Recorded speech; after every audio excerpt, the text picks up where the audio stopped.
Welcome students, this is chapter 7, DNA structure and replication. Some of this information should be familiar to you from Bio 2 and others from biology at high school. Please do not be scared by the number of slides, 122. Most of these are triple spaced or they have figures that run on for many slides explaining a continuous process. There are 3 basic sections to this chapter. The first part talks about the history of how DNA was discovered and some experiments that go with that. The middle part talks about DNA replication, and the final part of the chapter has an analysis on technology for analyzing DNA. Let's get started with the first slide. So, DNA is the molecule of inheritance. If genetics is one thing, genetics is the study of DNA.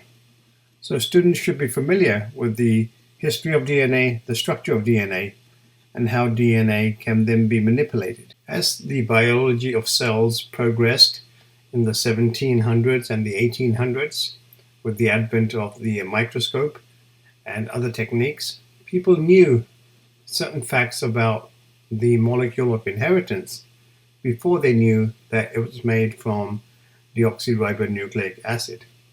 So 5 things were noted in the 1800s. First, that DNA was localized to the nucleus. Second, it was present in stable form in cells, so it didn't come and go. There was sufficient complexity in whatever structure was carrying information to be able to transmit that for controlling the behavior of cells and other creatures. Number 4, the ability of this material to replicate itself and pass itself on to future generations of cells was noted. And lastly, whatever substance was being inherited had to be able to change over time.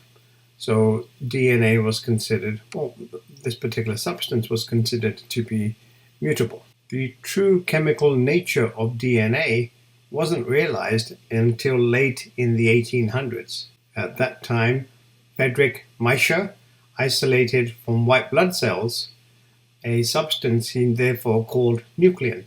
So we give credit to this gentleman for naming the nucleus and also the acid within it, ribonucleic acid.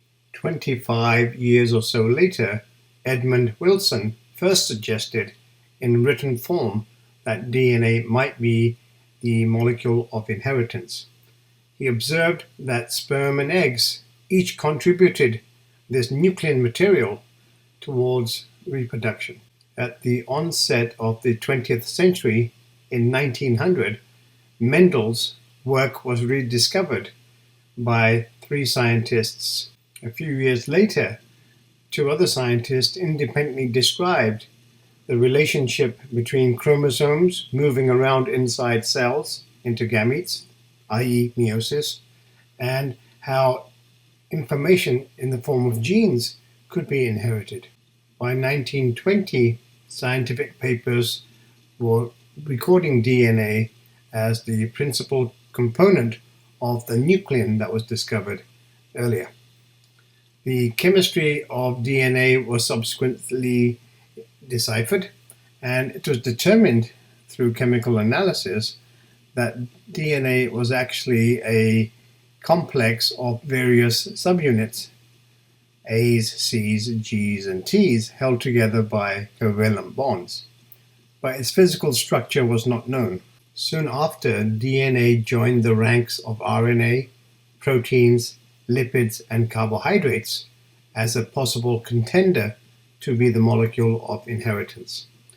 Now, we should know from previous studies that all these molecules combined together, apart from water, are the major constituents of all living cells. So this was not a real epiphany. The first person to get real credit for a major experiment that tested the ability of DNA to possibly be the molecule of inheritance was Frederick Griffith. He was working on pneumonia and the bacteria that causes pneumonia in mice. he knew that pneumonia bacteria existed in two forms, illustrated here on this magnification of a Petri dish. We have the smooth colonies as well as the rough colonies. And it's important that this morphology of these bacterial colonies, which each consists of billions and billions of bacteria, should have a relationship with the virulence of the same organisms. In his case, the S designation meant that the surface of the bacteria itself was also smooth and was preventing the immune system of the mouse from capturing those cells. So those bacteria evaded the immune system and grew to a point that they killed the mice. The other strain, the rough strain, had the ability to be captured by the immune system of the mice and therefore neutralized, therefore causing no further illness. The difference between the smooth bacteria and the rough bacteria was a single gene mutation, and that mutation is able to supply an alternative gene that makes the rough bacteria smooth. The climax of Griffith's experiments came when he took the dangerous S-type bacteria, heated them up in a test tube so that they all died, and then he mixed them once they cooled down with some R strains, which were still alive. He took that concoction and injected it into mice. What happened is that the mice died. An autopsy on these mice revealed that their blood was teeming with bacteria, but not of the living R-type, but with the dead S-type. So we know that living things cannot come back to life. So what happened?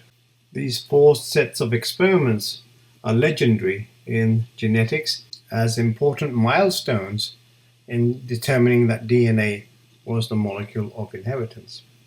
It's experiment number 4 that we just spoke about, and the conclusions that Griffith drew was that something in the solution in the test tube was transforming the R type of bacteria into the smooth type, and he called that substance the transformation factor. One of Griffith's major conclusions was that a substance was being released into the solution, causing the rough strain to become transformed.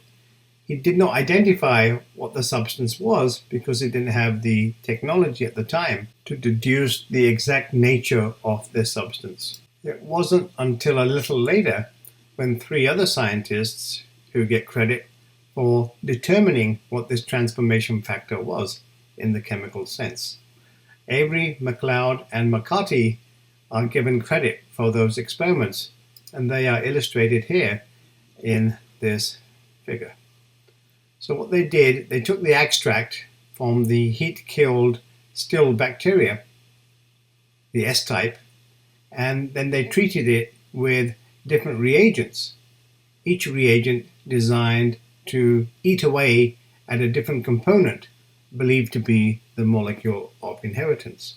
So they would have digested for DNA, they would have digested for RNA, they would have digested for proteins, and then they would have digested for fats and sugars.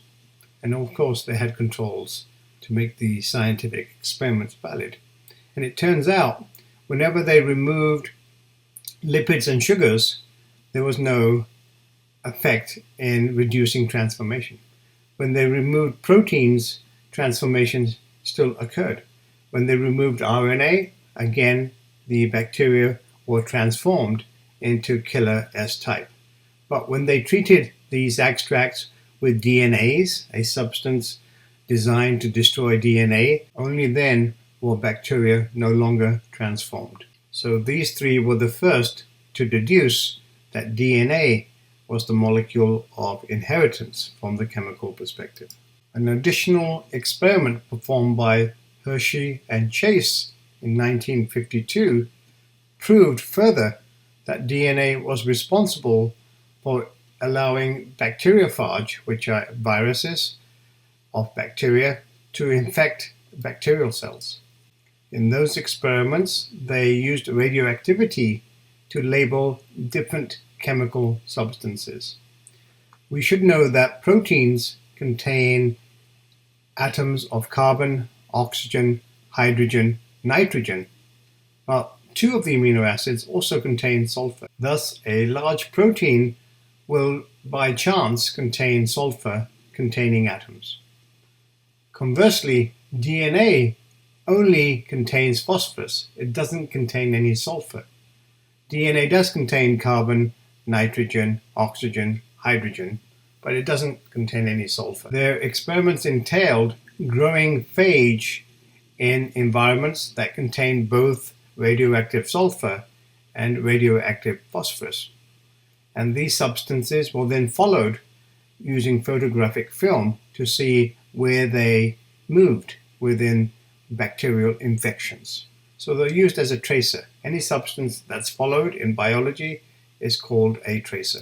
Hershey and Chase are famous for using a blender to remove the viruses from the surface of the bacterial cells. By doing this, they were able to follow which component of the virus was present inside the cell versus on the surface of the cell. And what they proved was very, very interesting. And that's illustrated here in figure 7.4. Every experiment they performed yielded the same result. The only material that was passing into the bacteria from the virus was radioactively labeled with phosphorus. They were never ever able to find the sulfur entering the bacteria. So they concluded that phosphorus, which is part of DNA, makes it so that DNA is the material that's passing from the virus into the bacteria, causing the bacteria then to become infected and produce new progeny viruses. A short period later, Rosalind Franklin identified the three-dimensional structure of DNA using X-rays. Watson and Crick were able to assimilate all the knowledge available at the time to come up with a structure of DNA. They modeled two strands of DNA running in opposite directions, with the bases in the center forming complementary base pairs. That is the true nature of the DNA molecule as we know it today. We need to learn that DNA is made of building blocks. DNA can be enormous. Some of the chromosomes that we've come across are hundreds of millions of base pairs in length. Regardless, each molecule of DNA consists of a building block known as a nucleotide. There is something called the nucleoside, but we won't talk about that in this chapter. Each DNA building block consists of three parts, the nucleotide: a sugar, a phosphate, and one of four bases. The sugar is always going to be deoxyribose, because that's what DNA stands for. And that sugar has 5 carbon atoms. And those carbon atoms are very important because they are then used as a reference to refer to the orientation of the DNA itself. The nucleotide bases are always attached to the first carbon. A hydroxyl group is always attached to the third carbon. And then the phosphate is always attached to the 5th carbon. Thus, the building blocks of DNA exist as 4 different types of bricks. You have here the A brick, the G brick, the T brick, and the C brick. The only difference between these 4 is the base. So this makes this A, this makes this a G, a T, and a C. And we'll learn that in more detail later. But while you're looking at this figure, please look at the numbers on the sugar molecule. And those numbers are the most important thing. We can ignore the numbers on the base. They are not relevant to our understanding of DNA in this course. Some of the bases have a double ring, as in A and G, and the remaining 2 are composed of a single ring. This is important because we need to then label the types of ring with a scientific chemical name. So pyrimidines have a single ring, and purines have a double ring. One may use this learning aid, pure as gold, to remember which ones are which. So pure stands for purine, A means adenine, G stands for guanine, and because gold is heavy, a gold will have a double ring compared to other substances like silver, which will have a single ring. So pure as gold is relating to this second statement. The number of phosphates attached to the nucleotide changes its name. So if it has a single phosphate, we call that deoxynucleotide monophosphate. And if it still has 3 phosphates, we call that a deoxynucleotide triphosphate. The latter is not part of a DNA molecule. The former is, and we'll see that later on in the course. In living systems, DNA can be built using the nucleotides through a process of polymerization. That means one nucleotide is physically attached to a neighboring nucleotide, and the process continues. Inside cells, this is achieved by using enzymes. There's a particular enzyme that we must learn, and it comes in many flavors, but it is in the same category. So these enzymes are called DNA polymerases because they polymerize subunits of DNA. What exactly does a DNA polymerase do? Well, the second sentence tells us. It forms a covalent bond known as a phosphodiester bond between the 3' hydroxyl group on one nucleotide building block and the 5' phosphate on the neighboring building block. And this process can continue indefinitely as long as the chemistry is available. Figure 7.6, illustrated here, has 2 parts. The first part shows you a DNA molecule being built, and part B shows you the next rung being added to the polymerization step. All the information we've learned so far is in this figure. You can see how the hydroxyl group on the 3rd carbon of the sugar will be then attached to the first phosphate of the incoming nucleotide. And these 2 phosphates, this pyrophosphate as it's known, inorganic pyrophosphate, will be released into the environment, and then the phosphate group will be attached to the oxygen, forming the next nucleotide pair. Students should learn this in depth. However, we need to understand that these DNA polymerases, they operate under certain rules of chemistry and physics. So the first rule that you need to understand is that there are no DNA polymerases that can add a nucleotide to this side of the chain. So if you look at the chain, it has an orientation. So this side of the chain has a free hydroxyl group, this side of the chain has a free phosphate. So this side is attached to the 5th carbon on the sugar, so we call this the 5' end of DNA, and the other side has a hydroxyl group on the 3rd carbon, and we call this the 3' end of the DNA. So this strand of DNA here has an orientation, and the opposite strand, the complementary strand, will have an orientation that's upside down or anti-parallel compared to this. So this will have a 5' end here as opposed to here. Thus, rule number 1, DNA can only be made backwards with respect to the numbering system. So 5, 4, 3, it will be reading backwards. So the 3' end would be the one that will be used to add a new nucleotide. And you can confirm this by looking here and seeing where the new base is coming in. And that would be rule number 1. The second rule, not written on this slide, because I want you to listen to it, is that for DNA polymerases to do their job, they must have a template across a space. Without this template over here, this polymerization cannot take place. So we can see that the base opposite is a T. The polymerase will look at that and then bring in an A to be positioned opposite the T in the complementary base pairing rules. So that's rule number 2. So rule number 1 is that you can only make DNA backwards. Rule number 2 is you must have a template.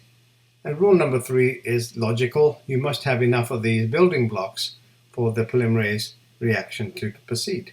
2 minor rules are that when you finish making the DNA, the base pairs will be complementary because of rule number 2, and the 2 strands will be anti-parallel because of the way that the 2 complementary base pairs fit together across that gap. The gap we're speaking about is the width of the DNA double helix. In order to maintain that width, the only way you can put bases together is to have one purine opposite a pyrimidine. Remember, purines have 2 rings and pyrimidines have 1 ring. So the total width permitted, if you go back to this figure, is 3 rings between the backbone of sugar and phosphate.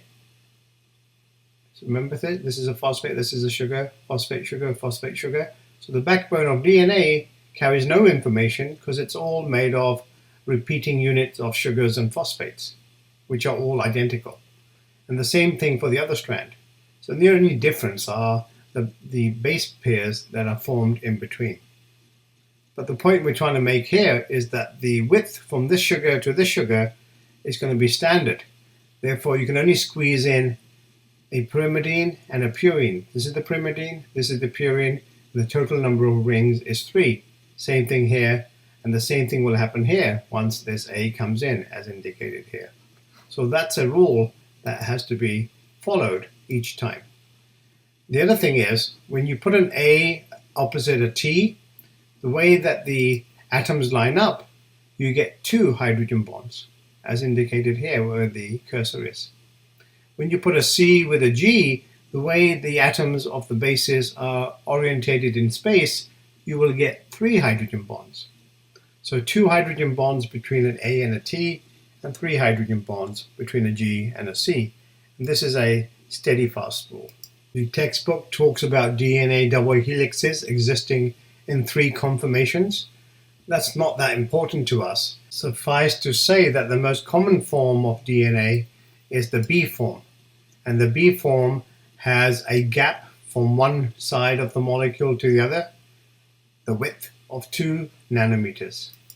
So here it is. So from this backbone to the backbone on the other strand, it's 2 nanometers. And that width stays constant as you spin around the double helix. Further, the way the atoms are arranged and the twisting nature of the 2 anti-parallel strands imparts on DNA a gap between the backbone and the neighboring backbone.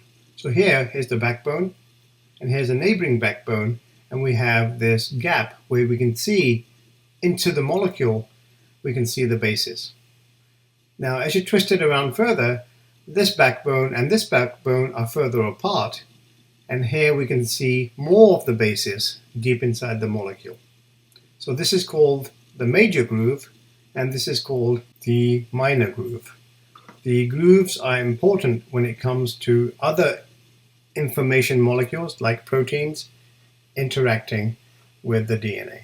The A form of DNA is present very infrequently inside cells unless they are infected by a virus. And we find this a lot in bacteriophage, which infect bacterial cells.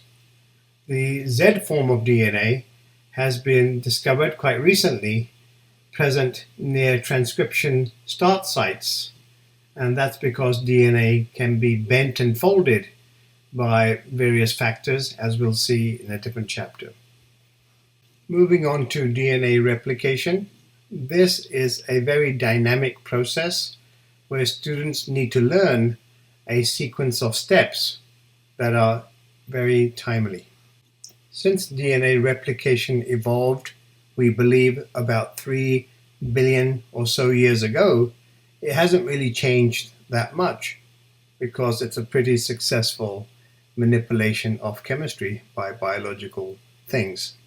But we do know that there are slight differences in the way that the process is initiated elongated and terminated between prokaryotes and eukaryotes, and also between archaea and bacteria. Through scientific experimentation, we do know now that DNA replication follows three important parameters. The first is each strand of the DNA molecule remains intact. It doesn't fall apart or is not taken apart. But the two strands of the helix are separated. So each strand of the original DNA molecule, which we call the parental strand, serves as a template on which the new strand of DNA shall be built. Now, because the two strands of DNA are complementary in the parental molecule, when you separate something of that nature, you will actually end up making two copies, like a photocopier, of the original DNA molecule if everything goes to plan. And that's exactly what we need in order to give two daughter cells the exact same DNA as the parental cell. Over the course of history, three different models have been proposed by various scientists for the way that DNA could have been replicated before we discovered the truth. The first was the semi-conservative replication method, the one we just spoke about, where the two strands come apart in blue and each one acts as a template on which a red molecule is generated fresh. At the same time, there was a competing model called the conservation or the conservative replication model, which said that the original parental strand is kept as it is, and somehow a new DNA copy is made besides it. And that has never been seen in real life. At the same time, there was a dispersive replicative model proposed by some scientists. They said that the original model is dismantled, just like Legos being removed from a model, and reconstructed randomly into two separate molecules. And that also has never been seen. So this is the only way that DNA has been seen to be replicated in all living things, is through the semi-conservative model. Meselson and Stahl conducted a very important experiment in the early days of DNA understanding to show that the semi-conservative method was in fact true. And their experiment involved using a radioactive form of nitrogen and seeing where that nitrogen ended up over the course of time. Another observation that we find that's very valid is that DNA replication begins in the middle of a molecule somewhere and proceeds in two directions. Both directions towards the ends, if it's a linear chromosome, or around a circle from 12 o'clock to 6 o'clock, if the chromosome, as in bacteria, is circular. The location on the chromosome at which DNA replication begins is called the origin of replication. Most bacteria have a single origin of replication, always positioned at 12 o'clock around their circular chromosome. However, eukaryotic chromosomes are far, far larger, and a single origin of replication somewhere in the middle would not be sufficient to copy the DNA in a timely fashion. So what's happened over time is that eukaryotic chromosomes, which are linear, have acquired multiple origins of replication. Once a double helix of DNA is separated at the origin of replication, the process of copying DNA forms what we call a replication bubble. And a replication bubble can be seen in this figure here. So this was the original double-stranded DNA, the parental DNA, and within the bubble we now have one strand of parental DNA and one newly made strand of DNA on both sides. And the bubble will begin to enlarge as the replication machine travels here in the easterly direction and here in the westerly direction. So each of those spots is called a replication fork.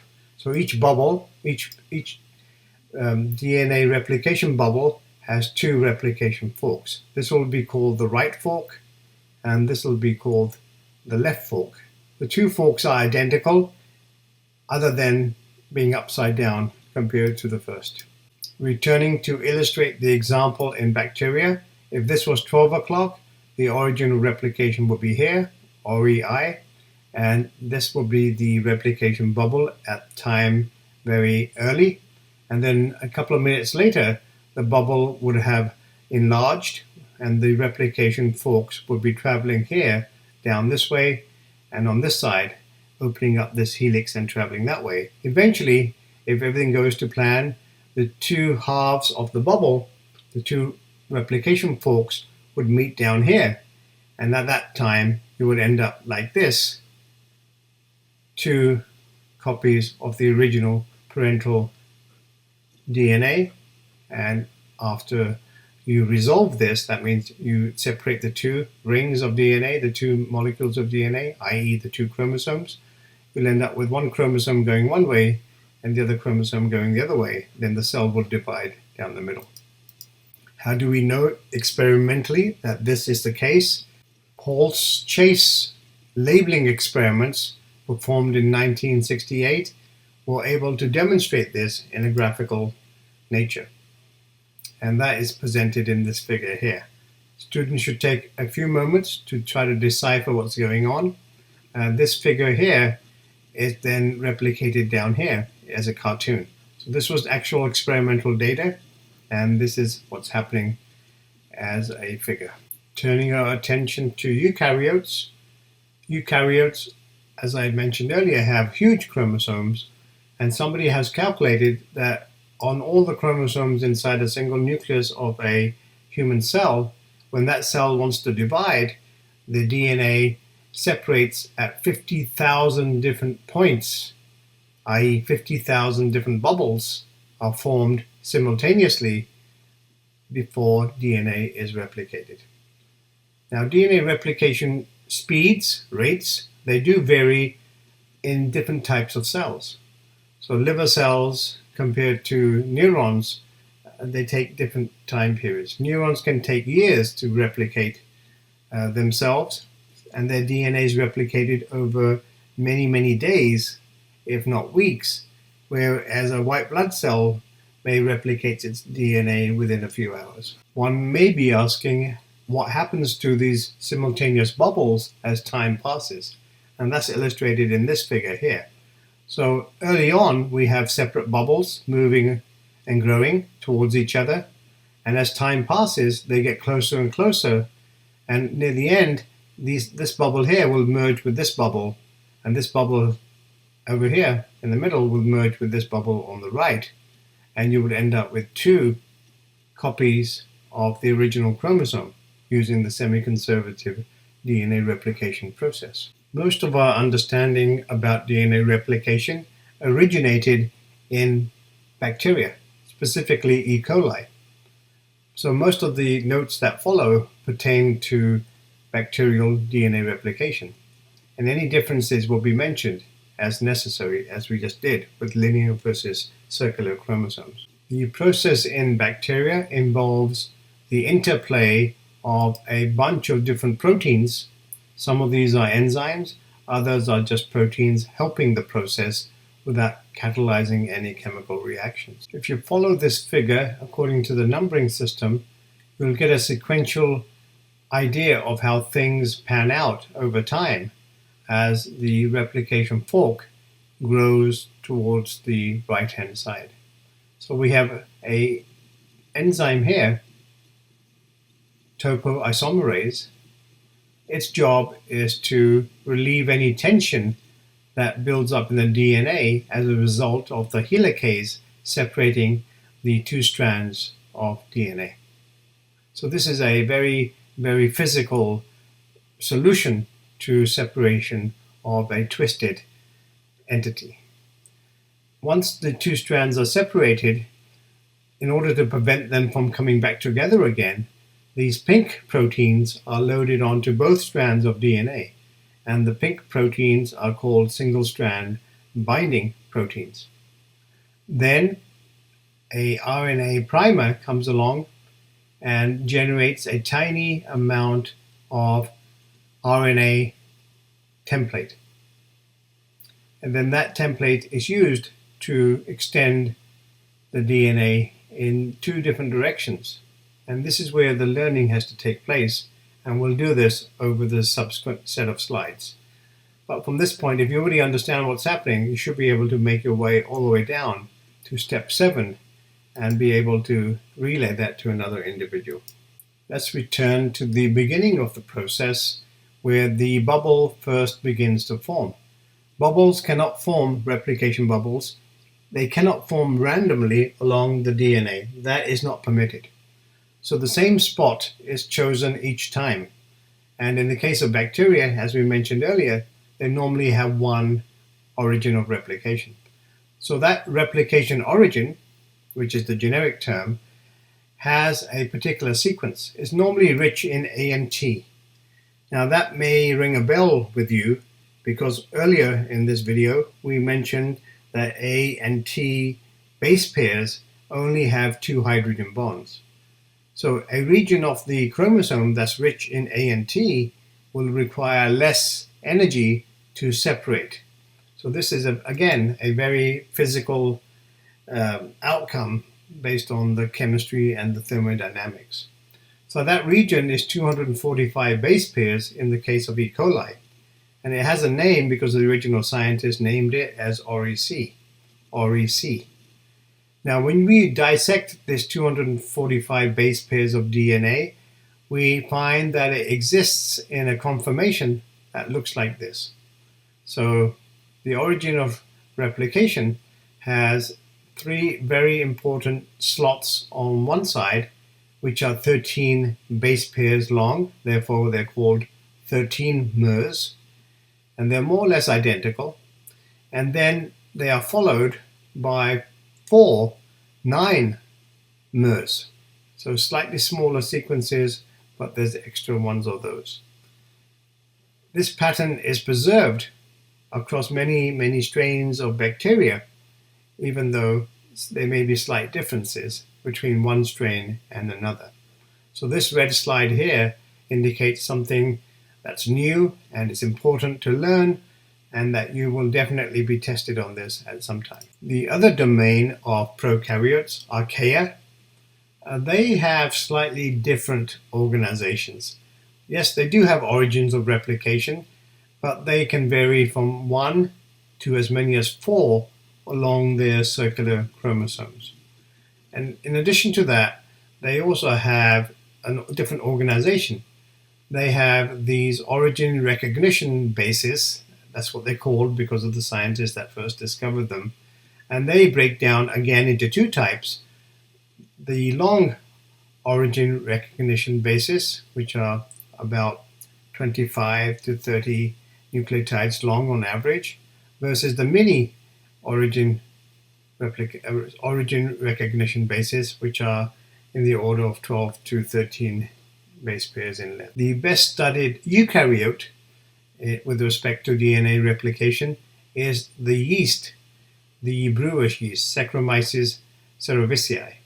And that has been studied for many decades. And that also has multiple regions, origins of replication.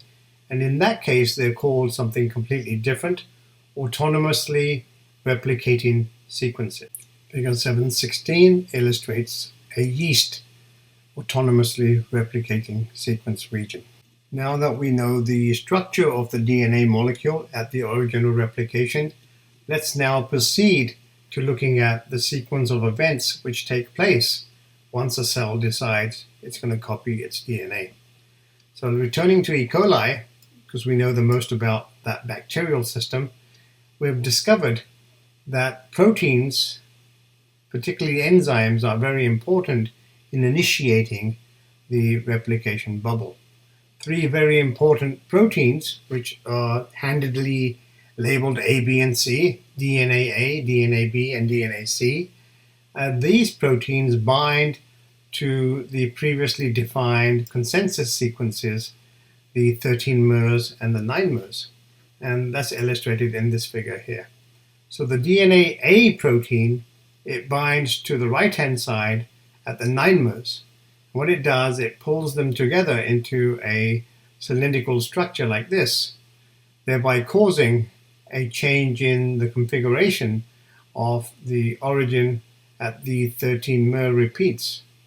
And those are then stabilized by being coated with single-strand binding protein that you can just barely see in the background. Then the system recruits DNA C and DNA B, and DNA B is somehow loaded around special sequences of DNA on each strand. So this strand of DNA at the top gets its own ring of DNA B, and so does the strand of DNA at the bottom here, but facing in the opposite direction. And these rings have a name. They're called helicases. And that's another enzyme that has the ability to travel along the DNA, separating the two strands. This helicase will move over to the left. This helicase will move to the right, and this helicase, once it's ready, will start moving to the left. Now, one conundrum that life faces is this. Once you separate two strands of DNA into individual strands, you cannot use DNA polymerase because DNA polymerase needs a 3' end in order to continue to grow a new strand of DNA. So within the bubble, there are no free ends. Just think about it. If you take two ropes and you separate them, there is no third or fourth rope inside. You just have the two ropes that have been separated. So the solution that nature had to find very early on was to lay down a new piece of template opposite the parental strands. And that template is called primer. So DNA polymerase can't do it, so another enzyme called RNA primer or RNA primase comes along, and it can recognize the origin of replication and lay down a set of primers. And those primers can then be used by DNA polymerase to extend the template. And we'll see that in subsequent figures.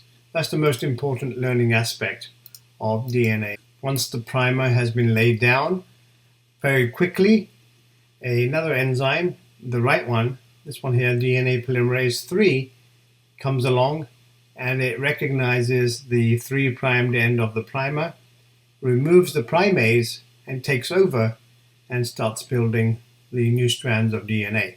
As we mentioned earlier, each bubble has two forks, a left fork and a right fork. At each fork, a collection of proteins materializes, as well as nucleotides and new DNA strand synthesis. So that region at each fork is called a replication machine, which has now been relabeled as a replisome. So if somebody asks you what a replisome is, it's a large collection of proteins found at each replication fork. The last component that students must learn is the labeling of the different entities present within a replication fork. So on one half of the replication fork, the top half say, on one side, the newly made strand will be called the leading strand. And on the bottom half, the newly made strand will be made in a discontinuous fashion, and that will be called the lagging strand. So in this case, animations and graphics are the best way to learn this. So if you take this bubble here, you split it down the middle, the two halves will be identical, except one will be the inverse of the other. So you can just study one side, and the other side will be almost identical. You can see here, the top strand in blue acts as a template for this primer, and once the primer is laid down, this part where my cursor is will be the 3' end of that small blue segment.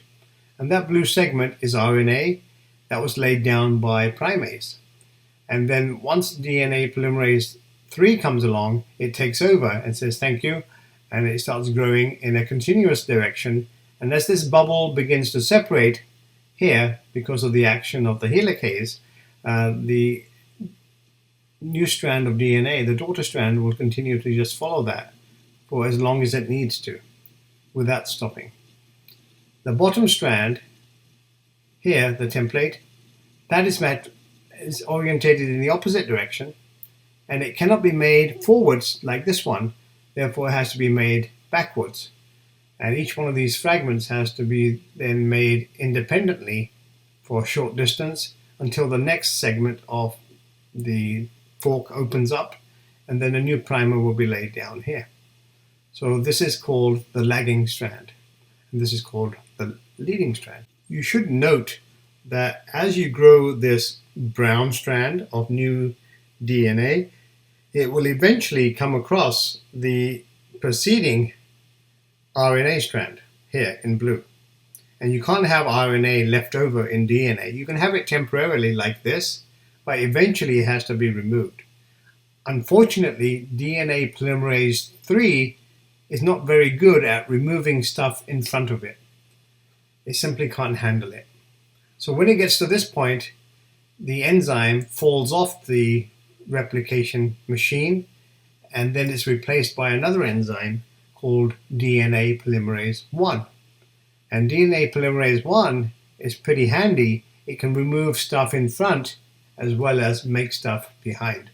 So it has this 5:3 exonuclease activity.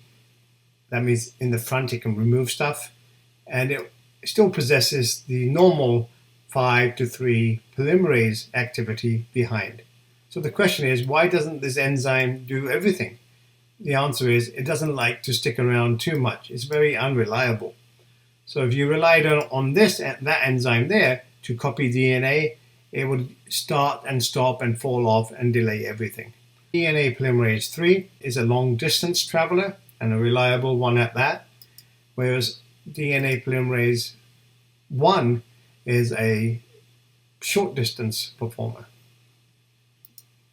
One last enzyme that's needed is DNA ligase, which seals these gaps together once the RNA has been cleared out. Without that, the DNA would never be joined into a continuous strand. So DNA ligase is a very important enzyme. Table 7.3 compares the 3 domains of life and their DNA polymerases. You can see that different terminology is used to refer to these because of the historical way that the scientific community analyzed independently the 3 domains of DNA replication. How about the nature of errors that are made when DNA is copied? That has been addressed by evolution to a large degree. The enzyme DNA polymerase 3, in the case of E. coli, has built into it a separate area, a separate active site, which is responsible for checking to make sure that the incoming base, the building block, the nucleotide, matches the one opposite in the template. If there is an error, the enzyme comes to a standstill and backs up and removes, using the exonuclease activity that it's built into it, to go backwards and remove a few nucleotides and then return to the forward direction. So this is called proofreading. And the rate at which errors are made in E. coli is once every billion nucleotides added. So this is amazing. The size of the enzyme and the size of the DNA molecule is nicely illustrated here in figure 721. And you can see how the proofreading activity and the exonuclease activity are separated inside the core of the DNA polymerase. One challenge that nature had to address with linear chromosomes, because of the way that DNA is chemically replicated, is that as you approach the ends of chromosomes, you can complete one of the parental strands until the very last nucleotide, but the other strand you have to cause a premature termination because of the positioning of the RNA primer, and thus illustrated in figures such as this. The consequence is that every time you copy DNA, the strands at the end get shorter and shorter. That may not be a problem for most of our cells because they have a safety net. They don't have any genes near the ends of the chromosomes, just in case the ends become shorter and shorter. Not all cells can afford to lose ends of their chromosomes, especially germ cells. Pretend that you want to have a child in the future, and if you pass on to that child shorter chromosomes, then what will happen is that the child will then pass on to your grandchildren even shorter chromosomes.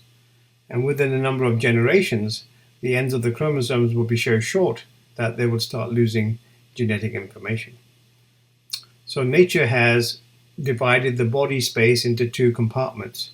Most of the cells don't have the need to replicate their ends. They just get shorter and shorter until the cell eventually dies.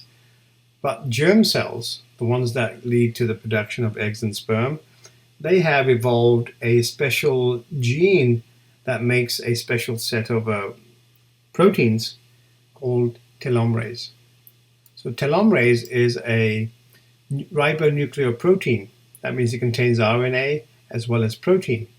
It's an enzyme driven by RNA. What the RNA does, it helps to extend the ends of DNA so that the chromosomes don't get shorter. The mechanism may be hard to perceive first, but once you see it, it's quite simple. And we can discuss this at a later point. Another conundrum that cells have to face, especially those with linear chromosomes, is that the ends of chromosomes are attacked by inherent enzymes that are present in the nucleus. These enzymes, their job is to identify viral DNA or any other harmful DNA that may exist and destroy it. So if the ends of the chromosomes are left intact, naked, they will be subject to the same type of attack. So the chromosomes of eukaryotes are twisted and bent at their ends and folded over to form structures. So the first structure that they form is called a knotted fold, a T-loop. And that T-loop is prevented from being digested by these very deadly enzymes by binding a protein complex that stabilizes the T-loop, and that's called shelter-in. Quite handy, shelter-in. If germ cells can turn on the genes for making telomerase, why can't other cells of the body be prevented from aging in a similar fashion? Unfortunately, we don't know enough about the process. We do know that in normal cells, somatic cells, that do become cancerous, one of the steps that the cancer cell does, it turns on telomerase so that it can extend its chromosomes and not suffer from a generation-limiting reproductive process.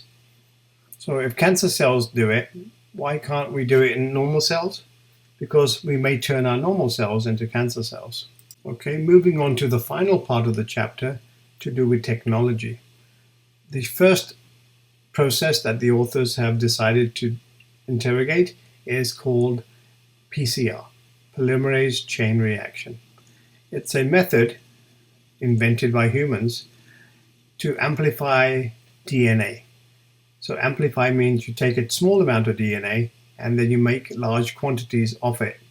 Unfortunately, the PCR process has certain limitations, but we'll get to that in a few slides. Let's just talk about the process itself. Kary Mullis, a scientist at UCLA, while on holiday in Yellowstone National Park, he started wondering how the bacteria can live at such high temperatures in the pools in the park. And he came up with the idea of using their enzymes at high temperatures to melt DNA of normal cells and to amplify using a cyclic fashion. So that revolutionized the field of science, and Mullis was awarded the Nobel Prize for his invention. The process is quite straightforward and can be performed in as little as half an hour these days, and it entails putting into a tiny tube or a capillary or even a DNA chip these days a small amount of DNA that you want to amplify. Then you supply the ingredients, the building blocks of new DNA, the nucleotides that we spoke about earlier in the chapter. And then this special enzyme from these bacteria in the hot springs. And then 2 custom-made regions of DNA that you have to get made by a company, which are going to bind to the area of the DNA that you wish to amplify, and the right chemical composition called a buffer. You put all these ingredients into a tiny little tube, and then you cycle through different temperatures. Now, the temperatures are mentioned here. So you have a 95 degrees heating, which separates the 2 strands of DNA, called denaturization. Then you drop the temperature down to those that are recommended for your 2 primers, called the annealing temperature. And then you raise the temperature to 72 degrees, where the enzyme is happy, and that causes the maximum extension from the primers along the template DNA. Then you repeat the process about 20 to 40 times. Figure 725 presents a very rudimentary perspective on PCR. So here's your original template. You heat it up to 96 degrees or so, and then you allow the primers, which are in dark blue, to bind using complementary base pairing that occurs naturally very fast. And then the enzyme comes along and captures the 3 primed ends of these primers, and it extends across this gap. You can see that in red. And this is step number 1. If you perform this again and again, what will happen is that the region between this primer here and this primer here will be amplified millions, if not billions of times within that 1 hour interval. PCR doesn't work for every application. There are a couple of limitations. The first is that you have to design those 2 primers yourself. So you have to have some idea of the sequence at the ends of the target region. If you don't know that, then you can't design these primers. And the second thing is that there's a limit to how far the 2 primers can be along the DNA. So 15,000 base pairs is about the upper limit for most types of PCR, although recent advances can take that up to about 50,000. But even that is not that significant, considering that a typical chromosome is 100 million base pairs. Another technique is called gel electrophoresis. In fact, you can take PCR products and then separate them or check their quality on a gel electrophoresis separation protocol. What we use here is a gel that shifts DNA according to size. So the smaller fragments can weave their way quickly through an electric field because DNA is negatively charged. However, the larger fragments, they get tangled up in the matrix of the gel and they get hindered, and therefore their progress is slowed down, and therefore the DNA is separated according to size. The next technology is to do with DNA fingerprinting. So at different locations within our chromosomes, we have areas that vary in the population. Some people have a small number of repeats, other people have a large number of repeats of a simple DNA motif, like an ACC. So I may have 10 repeats, you may have 20 on one of your chromosomes, and 7 on another that you got from your other parent. Regardless, those regions are called variable number of tandem repeats, or VNTRs, and they're very useful. The power exists in their mathematical combination. So as it says here, if you have just 4 VNTRs in a population, i.e. 4 different varieties available on the chromosomes, you can generate individuals with 10 different genotypes in the population. So here is an indication of, say, you have this repeat, which is a 5 repeat, a 7, a 9, and a 12. That's all you have in the population, 5, 7, 9, and 12. Because each individual carries 2 chromosomes, you could have any 2 of these. You could have 2 of these, you could have this one and this one or that one, but you can't have more than 2.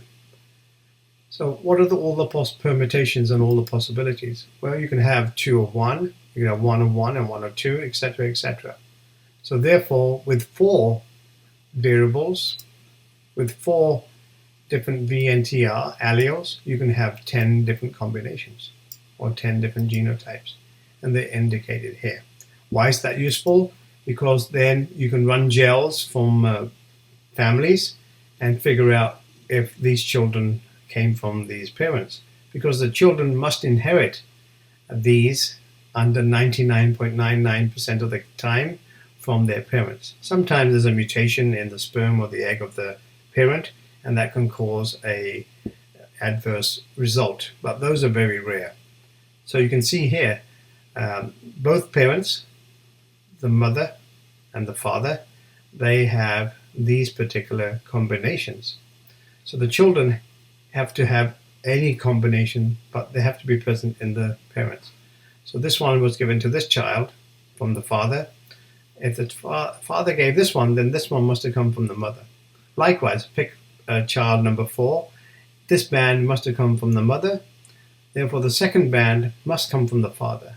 And the father has 2 bands, and this band must have been given to this child. So suppose there was a 5th child that had a band here and a band down here. Would that be feasible? Yes, the top band could have come from the father, and the bottom band could have come from the mother. How about a child with 2 number 4 bands?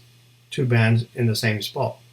Well, one band would have come from this father, the second band would have had to come from this mother, and she doesn't have a band of size 4.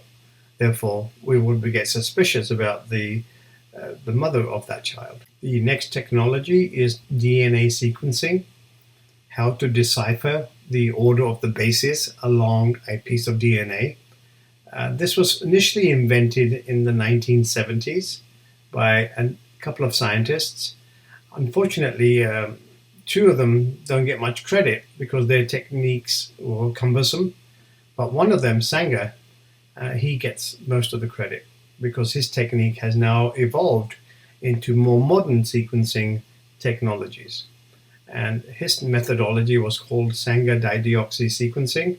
It's pretty cumbersome to understand, and the best way to relate to it is through videos and understanding the difference between these 2 molecules, these 2 nucleotides. So this one has the standard configuration that we find inside nucleic acids and the building blocks of those acids inside typical cells. This one here is made artificially in the lab, and you can see the only difference between the 2 is that the bottom one is missing an oxygen, and that is the most important part. Once the Sanger dideoxy sequencing methodology has been employed, you end up with a gel that has bands corresponding to the different bases in a pattern such as this.